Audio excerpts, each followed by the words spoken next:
Saludos, te habla el doctor Peter Burgos Vega y en esta breve cápsula quiero tener la oportunidad de poder contestar otra pregunta, ¿verdad?, que en muchas ocasiones me solicitan y es relacionado, ¿verdad?, cómo se forma un narcisista o de dónde procede la conducta psicópata.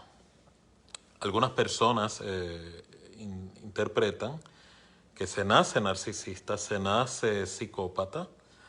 Hay otras escuelas o academias de la salud mental que se inclinan más a pensar que es un producto del medio ambiente del individuo en etapas tempranas. Así que en cuanto a la teoría, ¿por qué hay personas que desarrollan este trastorno de personalidad, en este caso narcisista?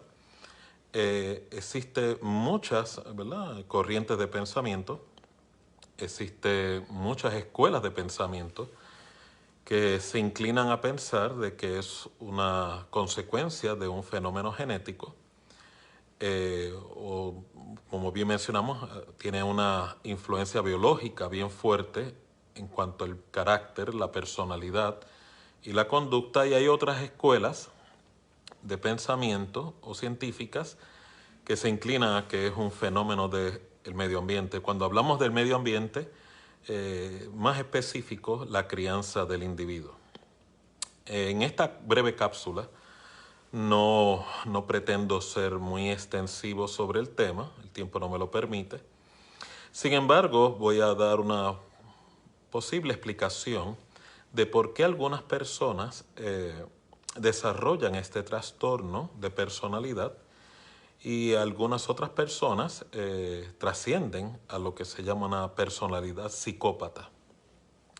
Así que lo primero que quiero poder dejar establecido en esta cápsula es que uno de los medioambientes más importantes que pueden influenciar en el desarrollo de un trastorno de personalidad eje 2, tan severo como la personalidad narcisista, hay que tomar mucho en consideración lo que son las etapas formativas del individuo, particularmente los primeros 7 años de vida de la formación psíquica, formación afectivo, emocional y conductual de esa persona.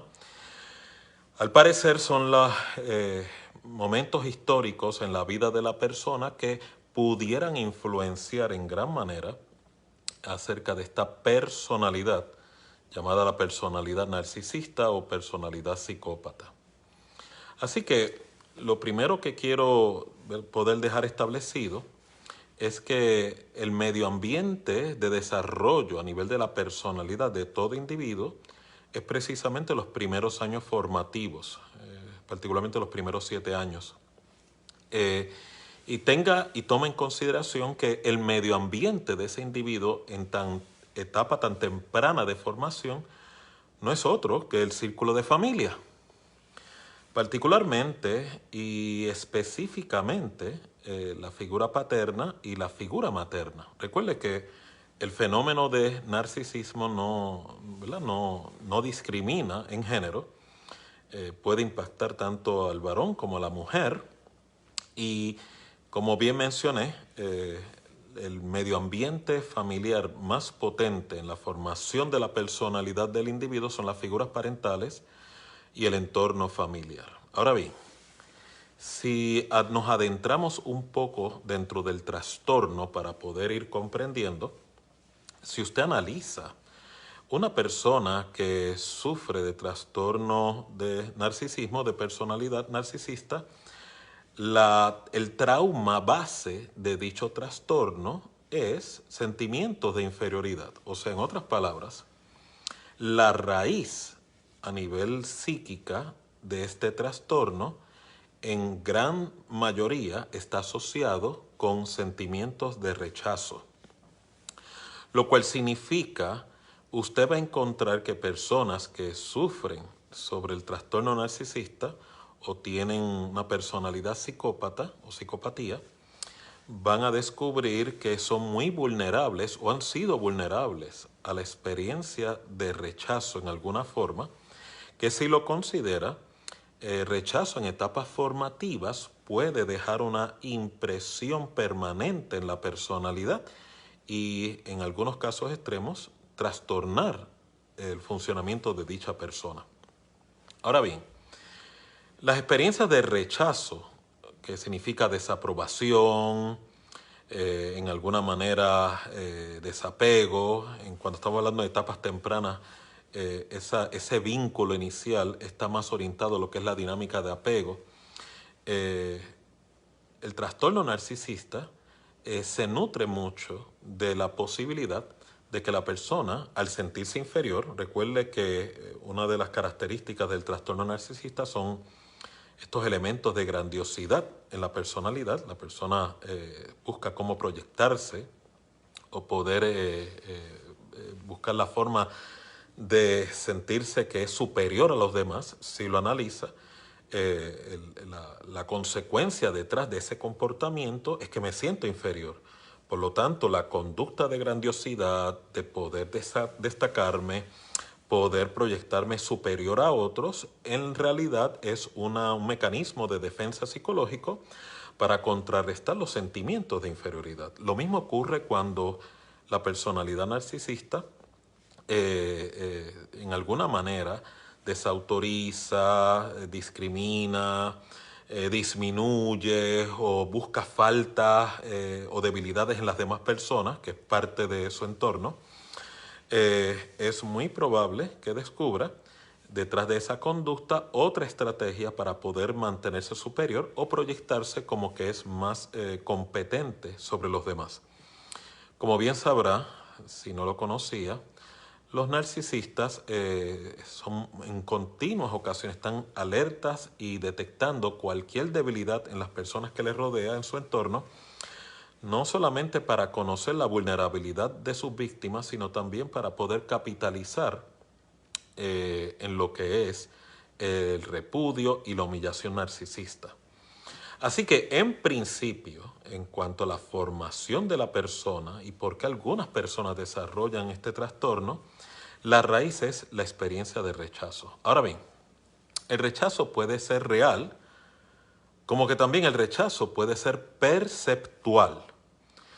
Cuando hablo de perceptual, es que aunque los padres en la formación de ese individuo no intencionan rechazar o reprobar o repudiar a dicha persona, el individuo, en este caso el menor, el niño o la niña, interpreta ante dicha interacción que no es aprobado o se siente desaprobado. Un hallazgo bien interesante entre la personalidad narcisista y lo que es la personalidad psicópata es que el narcisista demuestra, y aquí lo puse en mis notas, el hecho de que tiene una severa necesidad de aceptación. Por lo tanto, mucho de ese elemento o de ese deseo de grandiosidad se alimenta precisamente de la necesidad de ser aceptado socialmente, aceptado a nivel profesional, aceptado a nivel sentimental y romántico, a diferencia del psicópata.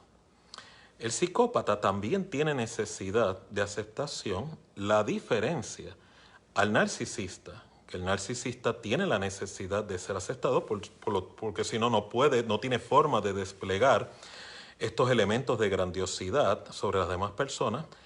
A diferencia del narcisista, el psicópata, su percepción, sentimiento dominante es el odio. No lo olvide, el narcisista tiene una necesidad basada en aceptación, por lo tanto, usted va a diferenciar y distinguir que los narcisistas necesitan relaciones sociales para poder adelantar su agenda narcisista.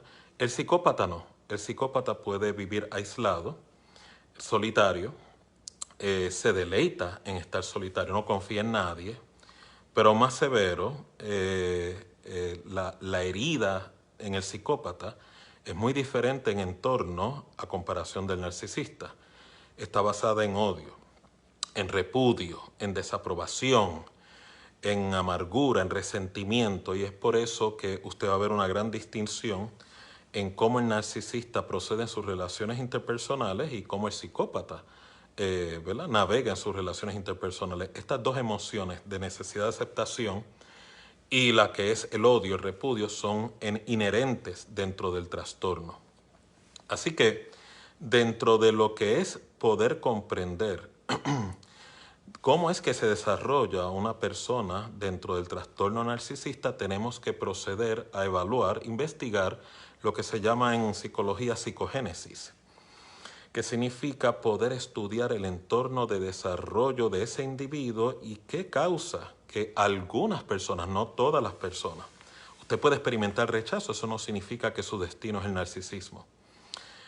Usted puede experimentar rechazo, eso no significa que su destino va a ser psicópata.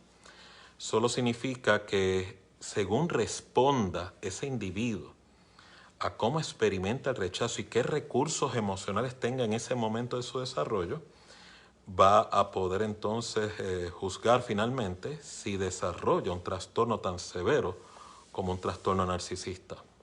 Así que, como mencioné al inicio de esta cápsula, la herida matriz del narcisista y del psicópata es el rechazo. La distinción es que ambos responden diferente a esa experiencia a nivel interpersonal. El narcisista tiene la necesidad de aceptación, por eso usted va a ver que navegan entre relaciones. El psicópata no.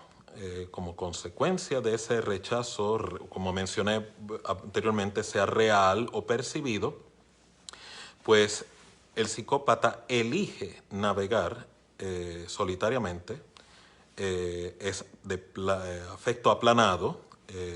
Usted ve que el psicópata no necesariamente siente ni tiene conciencia de cómo daña a los demás, vive encerrado en una cápsula y pueden ser sumamente insensibles y ¿verdad? En alguna manera amortiguan el dolor por encima del individuo convencional. Así que voy a compartir diferentes escenarios hipotéticos, no reales. Esto es un ejemplo, esto es una posible explicación. Dicho sea de paso, el que me esté dando la oportunidad de poder explicar este cuestionamiento o pregunta sigue siendo una teoría de muchas teorías, porque existen diferentes escuelas de pensamiento de por qué surge este fenómeno del trastorno narcisista. Basado en esta intervención, voy a compartir varios escenarios donde involucra la figura del padre y la figura de la madre, cómo puede influenciar a la posibilidad del desarrollo del trastorno, ¿verdad?, narcisista.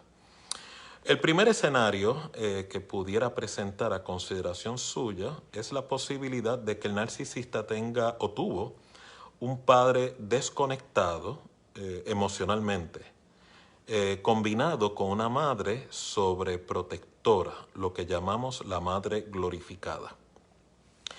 En este escenario va a encontrar que la figura del padre está presente físicamente, pudiera ser proveedor, pero no tiene una conexión, una interacción emocional con ese individuo o con ese niño o esa niña. Por lo tanto, la figura materna entra en un rol donde sobrecompensa esa ausencia emocional de la figura paterna en la formación psíquica y emocional de ese individuo, sea varón, sea fémina. Y por lo tanto, una de las posibles explicaciones al trastorno narcisista es que la madre involuntariamente, en tratar de proteger a esa criatura de la desconexión de la figura paterna, que dicho sea de paso, el niño o la niña pudiera interpretar esa desconexión como rechazo. Si ¿verdad?, lo analiza, hay muchos padres que han sido buenos proveedores económicos o físicamente han estado presentes en la formación de sus hijos, pero eso no significa o no se traslada a que están presentes emocionalmente en la vida de ellos, pues tienen demandas a nivel profesional, o ellos mismos experimentaron esta misma experiencia de desconexión y sin saberlo están replicando la misma experiencia, el mismo conocimiento. Y por lo tanto, la madre en esa intención de poder rescatar esa ausencia emocional sobrecompensa el vacío de la figura paterna. Ahora bien, una de las experiencias más paradójicas, más intrigantes de rechazo, es cuando la figura materna, y esto es más en las figuras femeninas, no tanto en las figuras masculinas, este fenómeno de sobreprotección, porque resulta en que en ese afán y deseo de la madre proteger a la menor o al menor, el menor puede interpretar rechazo, porque la sobreprotección, si lo analiza, es un estilo de crianza parental no basado en amor, sino basado en miedos y control. O sea, la figura formativa, en este caso la figura parental, en este caso la madre en específico, siempre está en alerta o en continua ansiedad sobre cosas negativas que le puedan ocurrir al menor y por lo tanto desarrolla ese individuo en un ambiente de burbuja, es como un ambiente encapsulado de la realidad, lo cual muchas veces lleva a que ese rol materno sea muy directivo, ¿verdad? En la motivación de proteger a la menor o al menor y por lo tanto frustra, ahoga o anula el desarrollo de la personalidad saludable de esa pequeña criatura que eventualmente será un adulto. O también puede desarrollar la dinámica donde se convierte en una figura sobreprotectora al menor, aún en la interacción con la figura paterna. Y es por eso que usted va a encontrar relaciones de familia donde la figura materna y la figura paterna están en continuo conflicto por tener una presencia marcada en el desarrollo de sus hijos, pero como no lo logran de una manera armoniosa o en consenso, los testigos de esta controversia son los menores, los cuales entonces lleva a interpretar de que el ambiente no es seguro en ese hogar, en esa casa, en esa relación, el ambiente es inestable y por ende pudiera interpretar ante la desconexión de la figura paterna y la sobreinvolucración de la figura materna una experiencia de inestabilidad y perceptualmente asumirlo como un rechazo. Recuerde, y soy bien específico sobre estas condiciones, esto no significa que vaya a llevar a la persona a un desarrollo narcisista, es una posible explicación porque el mundo perceptual de cada individuo es muy único, no hay una receta que pueda predecir y pronosticar cómo la persona va a responder. Muchas personas han pasado por una experiencia similar a la que acabo de compartir y muchos logran superarla, tienen vidas normales, otros luchan con ansiedad y hay algunas otras personas que desarrollan trastornos tan severos como el narcisismo o conducta psicópata. Otro escenario, la figura de un padre que es intimidante o fuerte, o sea, la interacción no está basada en amor y aceptación, sino en miedo, ¿verdad? Y esto coordinado con una figura materna que es pasiva o débil. Este es el escenario, otro escenario, donde se desarrolla mucha violencia y maltrato psicológico, maltrato emocional. La figura del padre desarrolla o despliega su autoridad y muchas veces su machismo, siendo una figura controladora y dominante, y la figura materna para poder traer balance o reducir el impacto de dicha tensión toma una posición sumisa o pasiva, lo cual lleva a que el menor o la menor interpreten que es una figura débil o pasiva.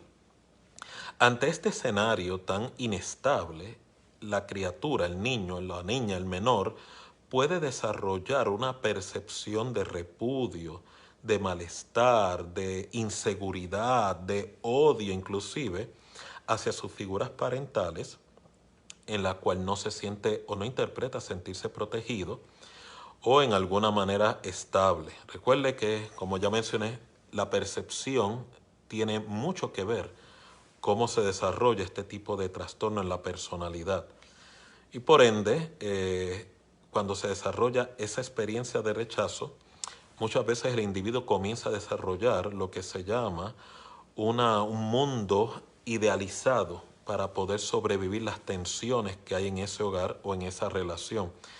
Por eso que usted encuentra en esta generación muchos niños o menores que ante las tensiones que sufren o viven crean mundos alternos como la tecnología, encerrados en sus cuartos por largos periodos, extensión de tiempo, lo que se llama screening time, en lo que son los juegos, los videos, y por eso muchos de ellos carecen de lo que se llama destrezas sociales, de cómo lidiar con las relaciones interpersonales o inclusive con las demandas del mundo real. Otro escenario que pudiera explicar el trastorno narcisista es la figura de un padre que, ¿verdad?, de manera determinada es rechazante y maltratante, y a la misma vez tiene una figura materna que es cómplice de este tipo de maltrato. O sea, hay algunas relaciones de familia y de pareja donde la figura materna, por mantenerse consagrada, congraciada con la figura masculina del varón del padre, hace una triangulación en lo que es la disciplina y el desarrollo de sus hijos, y ella se convierte involuntariamente en una extensión de esa figura dominante. Y recuerde, este mismo fenómeno puede invertirse, puede ser una figura de una madre dominante y un padre débil, lo cual lleva nuevamente a que el individuo que está formándose en ese ambiente desarrolle un potencial trastorno narcisista porque, como mencioné, se siente rechazado, que lo cual significa no me siento valorado, apreciado por lo que soy. No, el niño no se siente protegido, apoyado, no hay empatía, y si lo va analizando, precisamente no se ha dado cuenta que los narcisistas adultos y los psicópatas adultos carecen de empatía, carecen de conciencia interpersonal, no saben relacionarse de manera funcional adecuada, y por eso se les categoriza como trastornos de personalidad, porque rompe con las normas sociales. Puede analizar y ver entonces, ¿verdad?, la secuela, o puede ver, ¿verdad?, cómo ese modelo sistémico en etapa temprana puede tener entonces una formación, influencia en el desarrollo de ese individuo. Así que, presentando estos múltiples escenarios de crianza, de desarrollo a nivel de ambiente familiar, si se da cuenta y lo analiza, el elemento característico de estos escenarios es que producen ansiedad. La ansiedad produce inseguridad y, por lo tanto, la posibilidad de que el individuo pues se sienta amenazado o rechazado. Recuerde que dentro de estos mismos escenarios la persona puede desarrollar otras conductas que pueden ser patológicas, o puede sufrir a nivel de su personalidad cambios y alteraciones en su estado anímico porque son ambientes inestables. Pero para propósito de esta cápsula estamos específicamente tratando de dar una explicación de dónde surge el fenómeno narcisista. Así que, continuando con la explicación, todos estos ambientes tienen una característica en común, y es que producen una crisis de inferioridad, una crisis de ansiedad llamada rechazo. Y es por eso que cuando usted ve y analiza por qué la conducta de estos individuos, el narcisista tiene una necesidad desesperada de ser aceptado, es casi una súplica a que me acepten, a como dé lugar. Y es por eso que esa necesidad, que si lo analiza es una necesidad normal, es una necesidad básica, pero en cómo la atiende el narcisista es casi ilegal o fraudulenta, porque existe entonces este elemento de tratar de imponerse a nivel de las relaciones y poder ser el centro de la atención, y en las relaciones románticas poder ser unos vampiros psicológicos y emocionales en ese afán de sentirse aceptados. Y dentro de esta misma dinámica de ansiedad e inseguridad tiene que estar consciente de que, como le tienen pánico a sentirse rechazado, sería una herida devastadora, pues tienen altas tendencias a controlar las relaciones. Las controlan buscando parejas o individuos que sean débiles en las fronteras y en los límites, o que tienen lucha con su minusvalía. A diferencia del psicópata, que no necesariamente, como mencioné, tiene la necesidad de relacionarse, sino que, por el contrario, una vez hacen conexión con una persona, en realidad lo de ellos es total y absoluto control. El narcisista entra en lo que se llama un cortejo, una experiencia romántica, una experiencia de impresionar. El psicópata no. El psicópata, como usted lo conoce, así va a ser en toda la trayectoria. No tiene necesidad de ser espléndido ni de ser aceptado. La mayoría de las parejas que se acercan a la personalidad psicópata es más buscando, ¿verdad?, esa aceptación o seguridad que el psicópata proyecta. Recuerde que a diferencia del narcisista, el psicópata proyecta una seguridad de que no necesito a nadie. Yo puedo por mí mismo, yo puedo por sí solo, no necesito que nadie me ame. Y esto envía un mensaje a las personas que le rodean de manera equivocada, pues este hombre o esta mujer se siente muy segura de sí mismo y hace que las personas que se sientan vulnerables psicológicamente se acerquen y se sientan atraídos a esa personalidad fuerte hasta que se materializa lo que se llama el anclaje emocional y comienza lo que se llamaría el despliegue de maltrato psicópata o el despliegue de la agresión narcisista. Así que si lo analiza a nivel del comportamiento y la conducta, y con esto, ¿verdad?, concluyo, el narcisista es un niño en lo que se llama un estuche de un adulto que hasta la vejez, si no logra trascender este trastorno, está continuamente suplicando que me acepten como soy y que me alaben y me reconozcan. A diferencia del psicópata, que no le importa el reconocimiento, no le interesa el reconocimiento, no le interesa las relaciones interpersonales, pero cuando se dan o se materializan, opera, como mencioné al principio de esta intervención, bajo una motivación de odio hacia la humanidad, odio hacia la sociedad, odio hacia las normas sociales, y operan bajo una mentalidad, un esquema de pensamiento que se pudiera, si se pudiera sintetizar en palabras sencillas, esto sería la programación dominante dentro de la mentalidad psicópata. Yo no me voy a dejar fastidiar de nadie. Antes que me fastidien, yo fastidio y arruino a quien sea, aunque, ¿verdad?, me lleve a la cárcel o le cueste la vida a alguien. Así es como psíquicamente en muchas ocasiones opera la mentalidad de un psicópata. Por eso, si históricamente lo estudia, la mayoría de los crímenes más macabros en la historia fueron realizados y materializados no por narcisistas, sino por psicópatas. Con esto finalmente concluyo. El dilema y la gravedad de esta temática, que debe ser de mucho interés a nivel de salubridad y salud social e interpersonal, es que el fenómeno psicópata está, ¿verdad?, agudizándose y tornándose más sofisticado. ¿A qué me refiero? Los psicópatas del pasado evidenciaban y demostraban poderosos patrones ¿verdad?, patrones de conducta, de violación de la ley y de las normas. Los actuales continúan con el patrón de violación de normas sociales, pero ahora no necesariamente recurren a violar la ley. Por lo tanto, por eso se le denominan como psicópatas integrados, o sea, están integrados en la sociedad, pero sus crímenes interpersonales y sus maltratos psicológicos, emocionales y relacionales se hacen en el clandestinaje a través de las relaciones románticas, relaciones sociales o relaciones interpersonales. Por eso es que es bien importante usted tener la oportunidad de poder educarse sobre el tema, los padres que me están escuchando, poder educarse de cómo desarrollar ambientes saludables y funcionales para el desarrollo eficaz de sus hijos. Y como he mencionado en otras intervenciones, no es necesario tener y promover un ambiente de familia perfecto. Usted puede tener sus conflictos, sus controversias, lo importante es que sea funcional.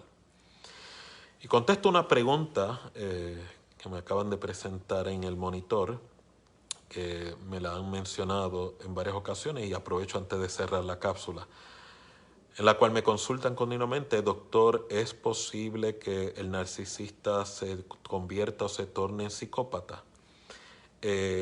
si toma en cuenta la explicación que acabo de compartir con usted en esta intervención, los trastornos como el narcisista y el psicópata no necesariamente se fusionan o transicionan del uno al otro, sino que se agudizan en pureza de patología dentro del trastorno ya específico. O sea, el narcisista no transiciona a psicópata ni el psicópata transiciona a narcisista, sino que cada uno en su rango patológico sigue creciendo, sigue aumentando en lo que se llama la insensibilidad, su poder destructivo y su disociación a nivel social.